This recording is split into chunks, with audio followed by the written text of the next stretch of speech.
국사편찬위원회 김인걸 위원장께 질의하겠습니다. 지난 8월 말에 교육부가 2022 개정교육과정 시안을 공개를 했습니다. 이미 언론에 나온 것처럼 이 시안은 문재인 정권의 교과서 알박기나 다름이 없습니다.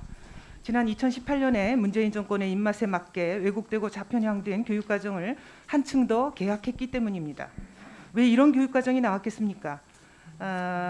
이번 역사교육과정은 애초에 유관순은 독재정권이 만들어낸 영웅이다라고 주장하면서 3.1운동을 교과서에서 빼버린 춘천교대 김종인 교수, 그리고 이념적으로 좌로 치우친 전국 역사교사 모임, 이 전용모가 전교조의 주요 멤버인데요. 이 교사들끼리 몇몇이서 개발했기 때문입니다.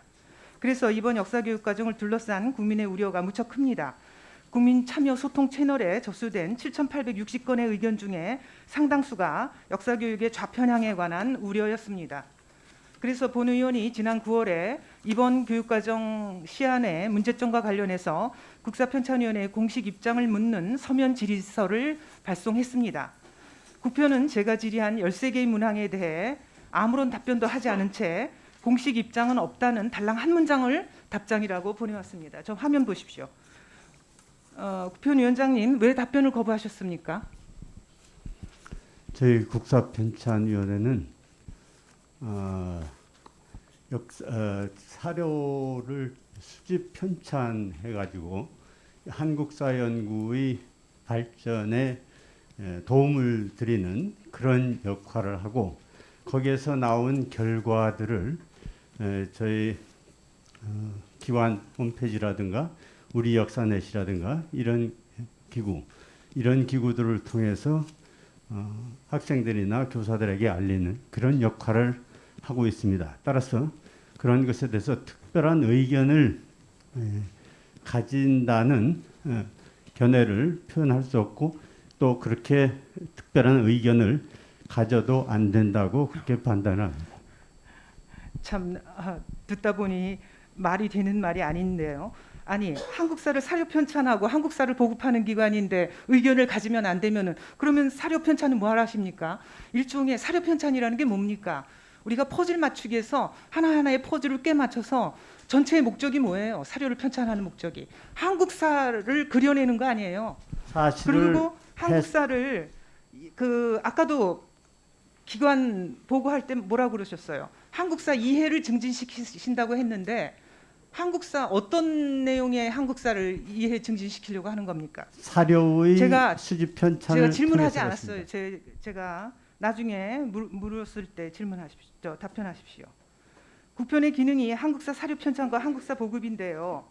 그런데도 우리 학생들이 배우는 한국사 교과서 내용이 이렇게 왜곡하고 국가 정체성 부정으로 얼룩지고 있는 현실을 강 건너 불 보듯 하고 있습니다. 국사편찬위원회가 그 책무를 방기하고 있으니 사실상 국가기관으로서의 존재 이유가 없다고 판단됩니다. 국편도 문 닫고 위원장도 그만두셔야 되는 거 아닙니까? 질문이십니까? 네, 답변해 보세요. 제가 이제 작년 4월에 임기를 맡아하고 여러 위원님들, 그러니까 저희 국사편찬회 위원님들과의 서너 차례의 그 회의를 통해서 저희 국사편찬회의 기본 방향으로 잡은 것이 객관적인 사료의 편찬, 그 선에서 머물고 그 나머지 해석은 학자와 학계의 몫으로 돌린다는 것을 제일 큰 원칙으로 삼았습니다. 네, 거기까지 듣겠습니다. 결국은 국사편찬위원회의 그 한국사 이해 증진에서 한국사를 어떤 내용의 한국사를 이해 증진시킨다는지 그 목적에 전혀 부합되지 않는 제일 주요 업무를 방기하고 있다는 그 얘기로밖에 안 들립니다. 제가 국편의 진정한 책임이 무엇인지 알려드리겠습니다. 자, 1948년 12월에 대한민국이 제3차 유엔 총회에서 한반도의 유일한 합법 정부로 승인을 받았습니다. 이게 유엔 결의안 제195호입니다. 이 화면 보십시오. 이 유엔 결의안 195호에 맨 밑에 가면은 뭐라고 써져 있는 거 하니 The only such government in Korea라고 돼 있어요. In Korea, 한반도 전체에서 대한민국이 The only such라는 건 앞에 나온 로프를 받는 거예요. 합법적이라는 얘기를 합니다. 그래서 한반도의 유일한 합법정부라는 국제사회의 승인을 받은 문서입니다. 그런데 2018년에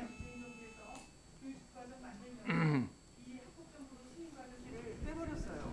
그래서 지금 한국사 교과서 8종이 그 부분을 완전히 제대로 쓰지 못하고 왜곡해서 애들한테 가르치고 있어요. 이렇게 네, 거기까지 하시는 걸로 하시죠. 이따가 쓸 그 질문을 저도 풀어다 쓰겠습니다. 네. 그래서 네, 3분 다 쓰시. 네, 네, 그렇게 네. 하십시오. 이 8종 전체가 원래 유엔 문서에는 들어있지도 않은 선거가 가능했던이라는 말, 그다음에 선거가 실시된 지역에서라는 말을 끼워 넣어서 대한민국이 한반도의 유일한 합법 정부라는 사실을 교묘하게 부정을 하고 있어요. 이게 명백한 역사 왜곡이고 날조입니다. 위원장님께서는 우리 아이들한테 이렇게 왜곡 날조된 내용을 가르치는 게 옳다고 보십니까? 유엔 결의로서의 한반도 유일 합법 정부라는 그 판단은 당시에 내려진 객관적인 설명이라고 판단하고 그것은 저는 받아들이고 있습니다. 다만 학계에서 이 문구를 놓고 그 전후 사항에 관한 문구 그리고 거기에 의견에 그 결정에 참여한 국가와 그렇지 않은 국가들 사이에 약간 이견이 있어가지고 이 문구는 조정된 것으로 그렇게 알고 있고요. 아까 말씀하신 아니, 거기까지 듣겠습니다. 그래서 문건이 하나만 조정이 말씀드리면- 되다니요. 유엔에서 나온 공식 문서가 어떻게 조정이 돼요? 그리고 저 문건에 한반도의 유일한 합법 정부라고 써져 있는데 그거를 가르치지 않으려고 하는 거 아닙니까 지금? 그래서 교과서에서 다 빼버리고 죄송한데 결국은 교과과정 심의 문제는 저희 기관의 소관 업무는 아닙니다. 그래서 소관 업무가 아니라고만 부정을 하시면 이렇게 잘못된 내용이 가르칠 때 그럼 그 소관 업무를 누가 이거를 역사 왜곡 날조를 바로잡아야 할 국가기관이 어디입니까? 국회입니까? 사법부입니까? 결국은 국가기관인 국사편찬위원회가 해야죠. 그 책무를 안 하신다는 거 아닙니까? 우리가 초중등 학교에서 국어하고 국사를 배우는 이유가 뭡니까? 공통된 언어, 공통된 역사를 배움으로써 대한민국 국민으로서의 어떤 공통된 정체성을 함양하는 데 그 목적이 있는 거예요. 국어와 국사는. 그런데 한국사 사료를 편찬하고 한국사를 보급하는 국가기관인 국사편찬위원회가 대한민국 국민의 역사적 정체성 함양이라는 책무를 저버리고 역사 왜곡하고 심각한 이 좌편향을 방치하고 있다 이 말이죠. 그래서 대한민국의 정통성을 부정하는 특정 세력의 눈치를 보면서 목적을 상실한 기관은 더 이상 존재 이유가 없다고 봅니다.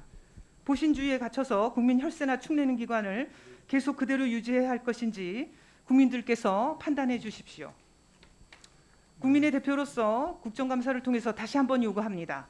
국사편찬위원장은 앞서서 제가 질의한 13개 항의 질의서에 대한 국사편찬위원회의 공식 답변을 종합감사 전까지 의원실에 제출해 주시기 바랍니다. 그 답변을 교육부 및 국가교육위원회에 전달해서 이번 역사과 교육 과정을 바로잡는 근거로 삼을 예정입니다. 그렇게 하시겠습니까? 예, 전달하겠습니다. 네, 답변을 다만 저희 그 의원실에 말씀- 주십시오. 네, 말씀 중에 국가의 정체성 문제가 개인의 정체성 확립에도 직결된다는 그 정 의원님의 말씀에는 전적으로 동감합니다. 그런 점에서 학계가 중지를 모아서 이런 문제는 해결하는 데 서로 협력해야 한다고 그렇게 생각합니다. 네, 국가기관으로서 국사편찬위원회가 그 역할을 하셔야 된다는 얘기 네. 아닙니까? 예, 예.